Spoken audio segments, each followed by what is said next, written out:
After 15 years together, my wife spent hours preparing for an evening out, her movements careful and deliberate. I watched her from the corner of the room, aware that her intentions were far from innocent. Leaning close, she whispered, a mischievous gleam in her eye, "Tonight, I want to feel alive, wild again." Her words were meant to ignite curiosity, excitement, but I already knew the truth and I had taken action. Her belongings were packed neatly in suitcases upstairs, and the locks on our home had been changed. Meanwhile, the woman waiting across town at a quiet restaurant clutched a stack of divorce papers, ready to confront a betrayal she had long suspected. Emily and I had shared a life that looked perfect to the outside world. Over 15 years, we had raised 2 children, celebrated milestones, and weathered the normal storms of family life side by side. Laughter filled our dinners, our small rituals binding us together in ways I had believed unshakable. But gradually, cracks had begun to form.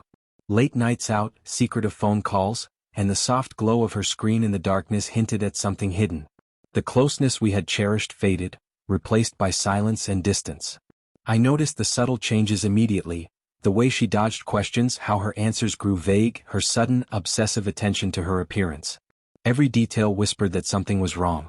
I tried to rationalize it, convincing myself that it might be a passing phase, a momentary lapse, something we could work through. But deep down, I couldn't ignore the gnawing unease that had settled in my chest. The truth became undeniable one evening. I overheard a hushed conversation that didn't belong to me, and a quick glance at her phone confirmed the suspicion I had tried to push aside. The distance between us wasn't accidental, it was intentional. I began quietly documenting her movements, cataloging long unexplained errands and the hours she couldn't account for. The picture that emerged was unmistakable. I needed the full story before confronting her, and in the solitude of our living room, I reflected on the life we had built, the laughter, the love, the family. My heart ached, yet a clarity emerged from the turmoil.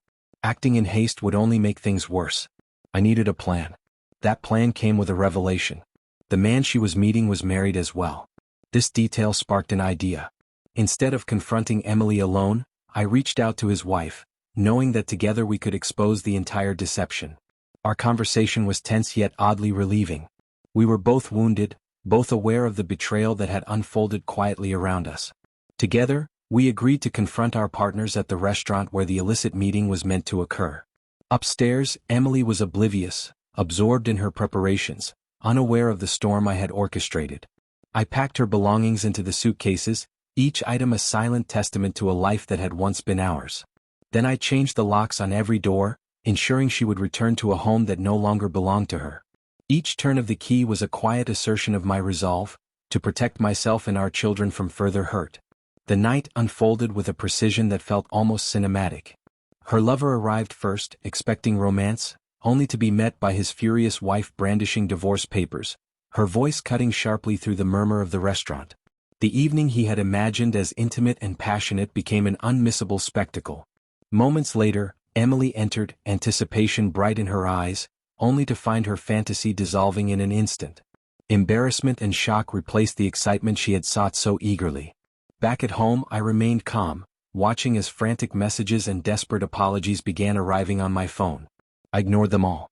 My focus had shifted away from anger and betrayal, toward something far more valuable, reclaiming my life. The sting of deception lingered, but with the truth laid bare, a new beginning emerged.